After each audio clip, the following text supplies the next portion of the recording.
Hi, good morning, school. Stacey. Sorry? Hi, thank you. No talking. Sorry? Right, first of all, welcome back to the term. We didn't have an assembly yesterday, but we will have one on Friday. What we're doing today during the mentor period is really just having an informal birthday celebration, in a sense. So I'd like to welcome Dr. Gibbon amongst us this morning. Dr. Gibbon's going to say a couple of words just now. If you've been through the front office, you will have seen his photograph. If you know anything about the history of the school, you know that Dr. Gibbon was the second principal after Noel Taylor at Westerford, and so it's a great privilege and honor to have him on the stage this morning. Can we welcome him to the school this morning, please?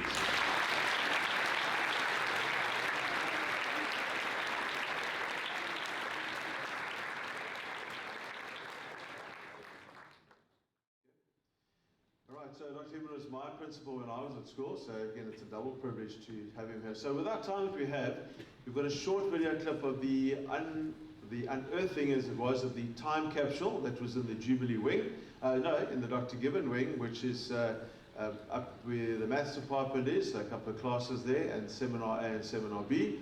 So I think the film crew is ready to show that, and a small PowerPoint of what came out of that time capsule. We'll talk a little bit about it, then hand over to Dr. Gibbon. Is that ready to run the video and the PowerPoint? Press. Ready to go? Thank you. High school, we had time to unveil the time capsule that we actually have here from 1993, 30 years ago. And we're excited to see what's inside the time capsule. We're going to open it up and see what message has been left in a bottle for us. And we're going to read it out in assembly this time. We're going to bring it through and open it up, and you'll see it all as we unveil it.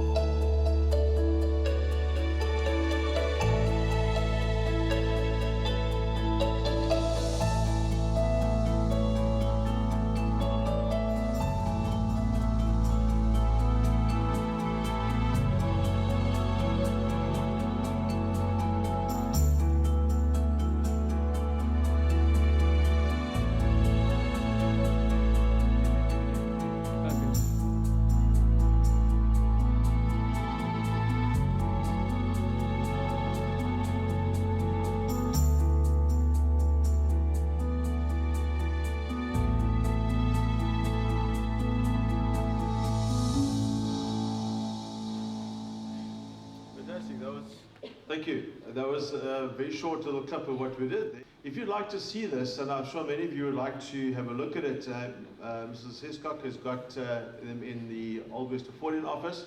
There also was a VHS. I think many of you are aware of what these are if you'd like to borrow it.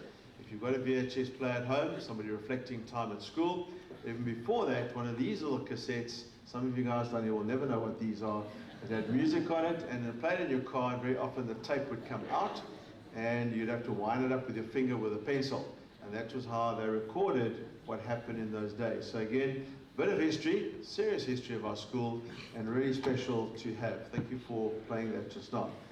I want to hand over to Dr. Gibbon to reflect on 30 years ago, being the principal at the school, what it was like, just for a couple of minutes, and then we're going to break up into our houses, and we've got some cake. We have 5 cakes for each house, and the house symbol is on each cake. It's beautifully done. And I want to thank staff who are involved in it. Let's settle. And so you will go to your house, and in order you will receive the piece of cake to celebrate us turning 70. At the end, I'll read out the venues so you know where to go to. But Dr. Gibbon, over to you. Looking forward to your reminiscences of your time here. Thank you. The last time Dr. Gibbon spoke here was when he left Westerford, so it's an honor for him to be back to you and to have you. Thank you, Dr. Gibbon. Thank you.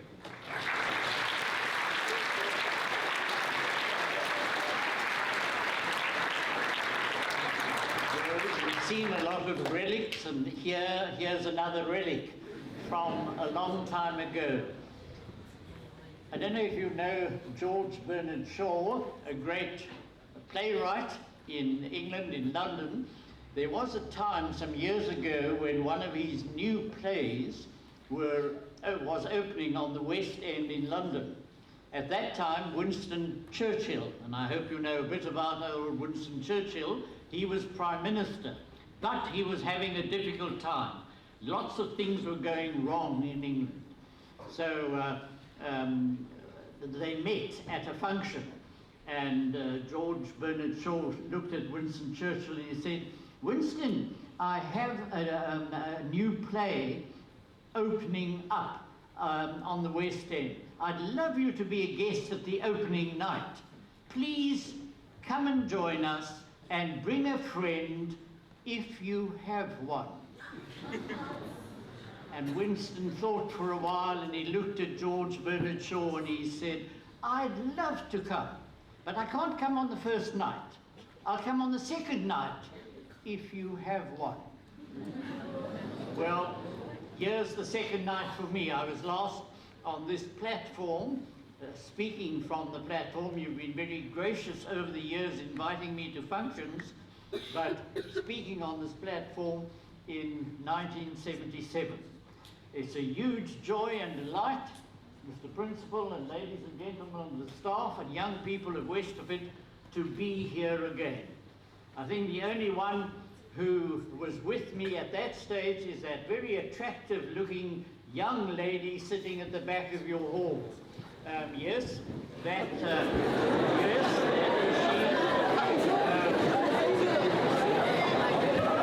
Now I'm probably given away, but that for the gallery, that's Mrs. Mather.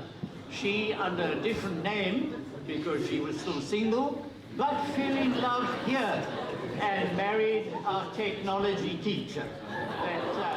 Yeah.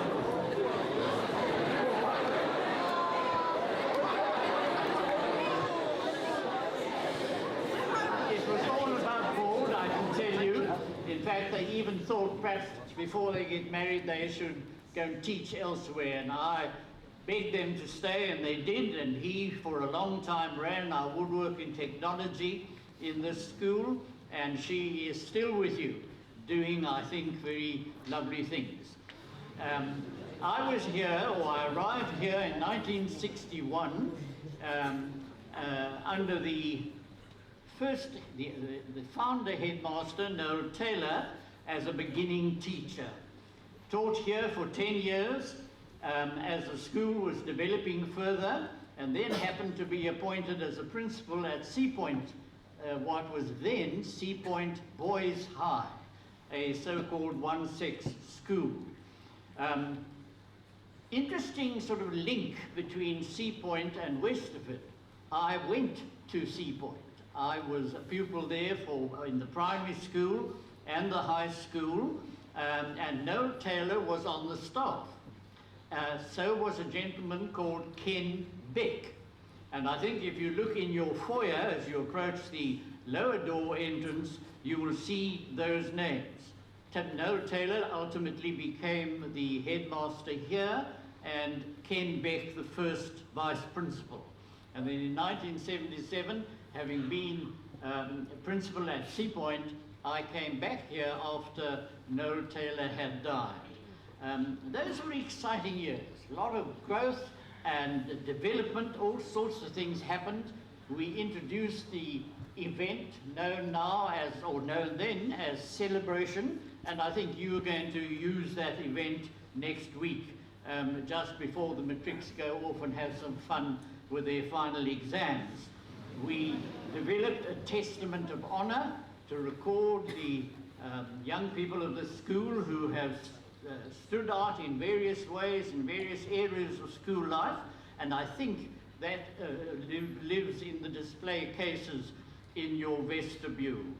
Imhoff, we built the 3-story clubhouse change rooms, and I'm sure many of you who've played sport in those terrific surroundings have enjoyed that. And then one of the really big things that happened after we negotiated with our neighbours, Southern Life, because they were keen to build squash courts. So I spoke to the then manager of that commercial institution, and I said, well, why not build your squash courts here, close to your boundary, and at the same time, we'll use them. And he agreed to that. And we negotiated, you know, as all strategists do, and what we ended up was getting the Southern Centre, not only some squash courts, but a new music block, what was then a French classroom, and an audio-visual classroom, and that delightful large internal space where all sorts of things happen, and no doubt you have used that frequently. And one of the things we introduced, I hope you still enjoy it, was slog. The idea of each class and staff competing. In our day, we had great fortitude, so we ran right through the night. I believe you chickened out and you stopped at midnight or some other hour.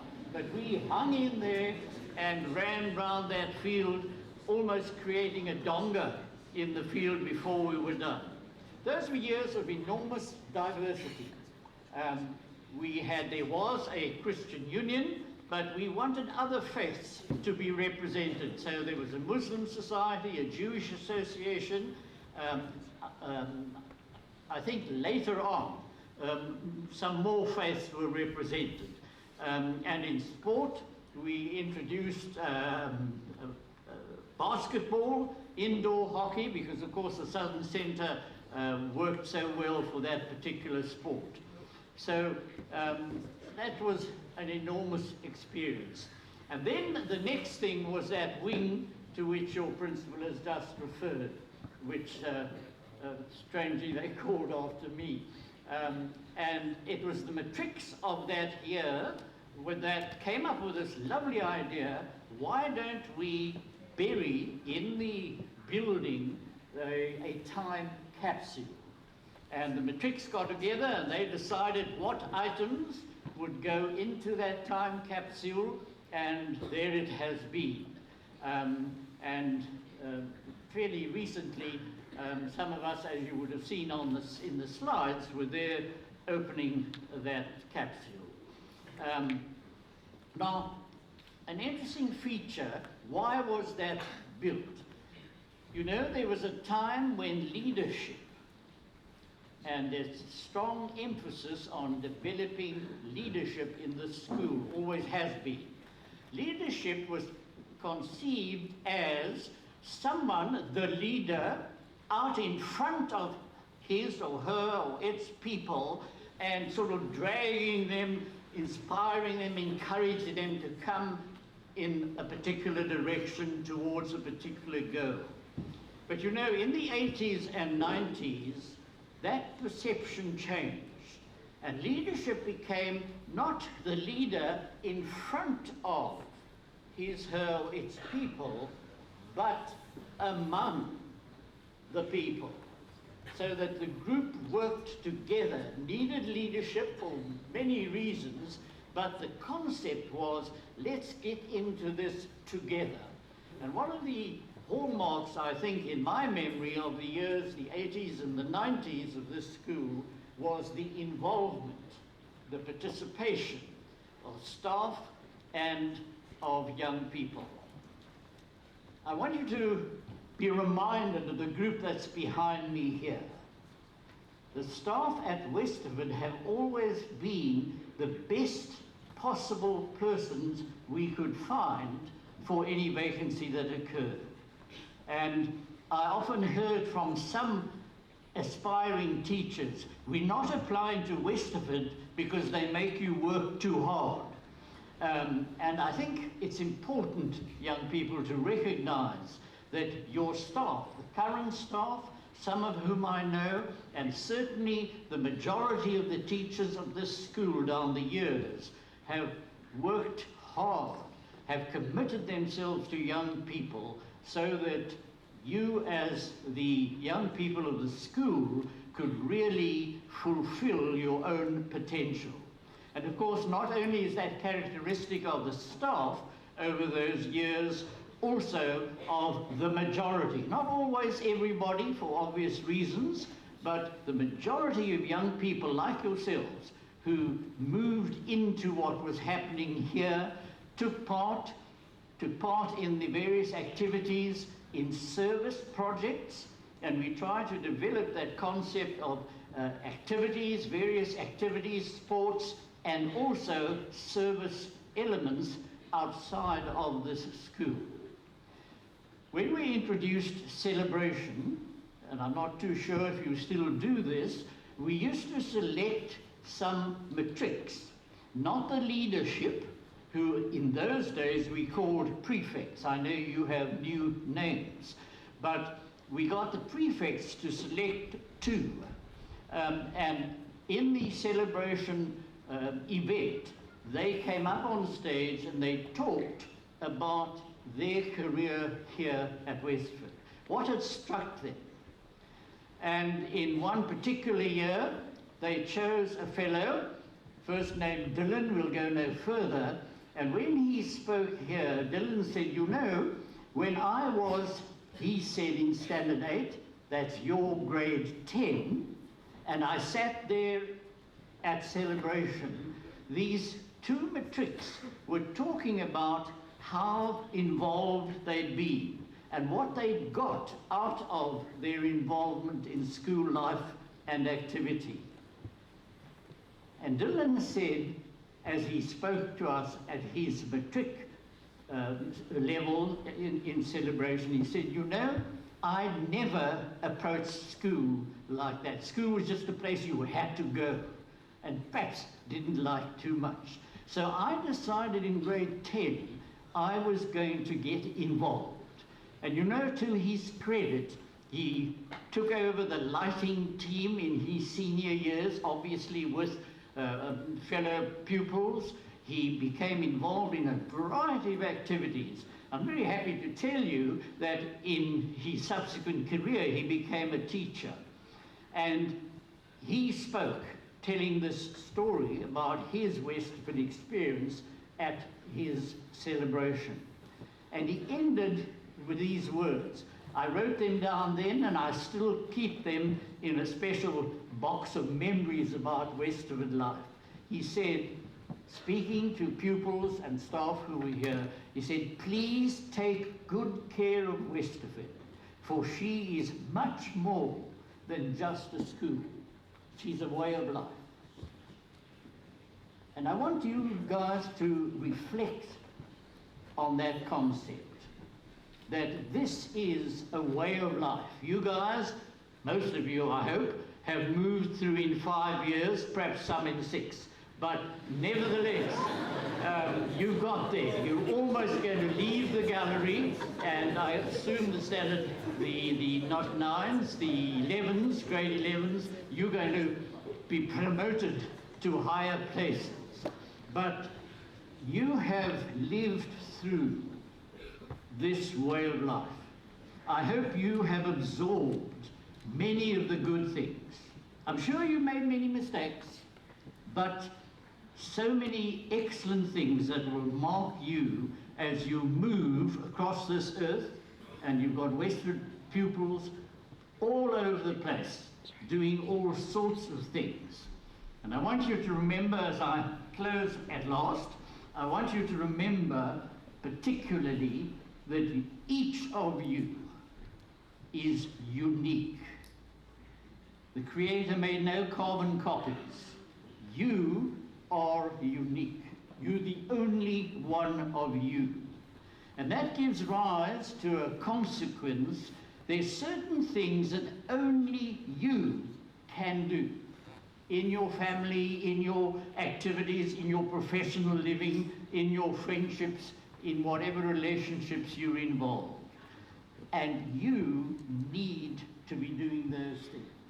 And I really want to challenge you, if you have absorbed from this school some of the rich things that it makes available, use those, build on those, continue your development, and ensure that your influence improves, lifts, develops any situation in which you find yourself.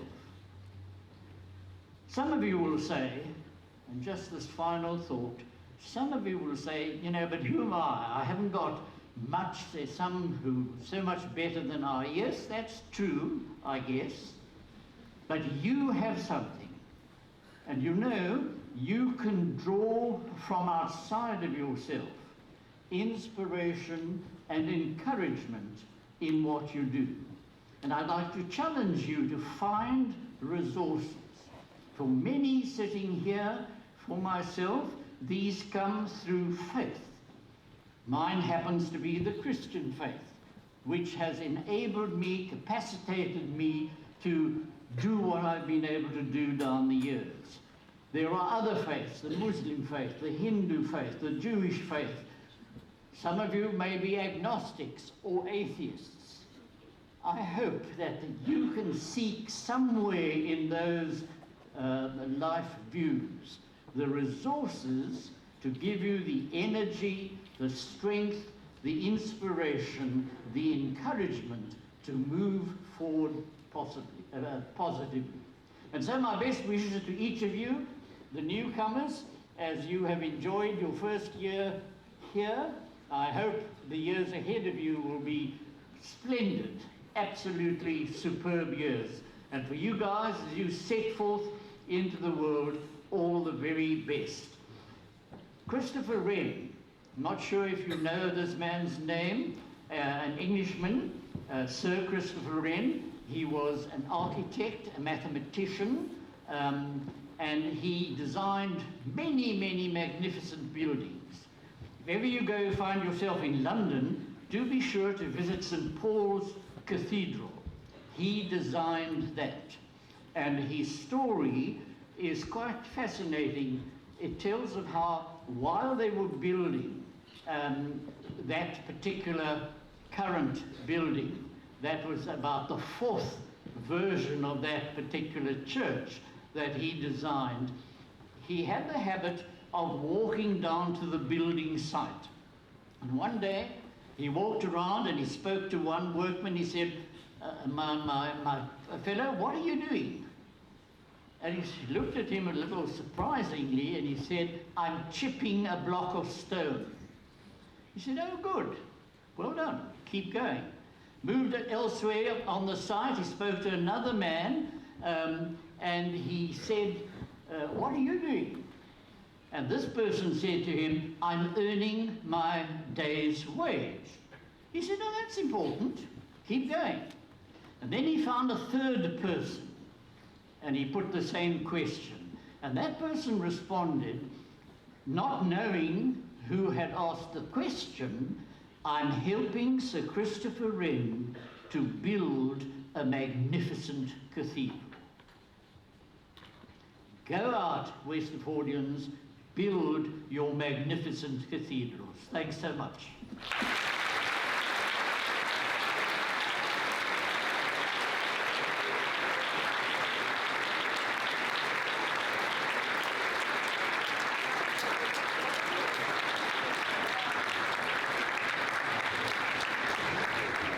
Thank you very much, Dr. Gibbon. You know, I think next week we hand out the John Gibbon Leadership Award, which many of you have seen the shield for that.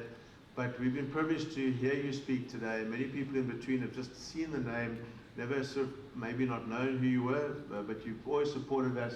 You've come to Slog, and Slog continues. We might go through the night, but let's see how we go. But thank you for your reflections. Thank you for your reflections. It's lovely to have you here.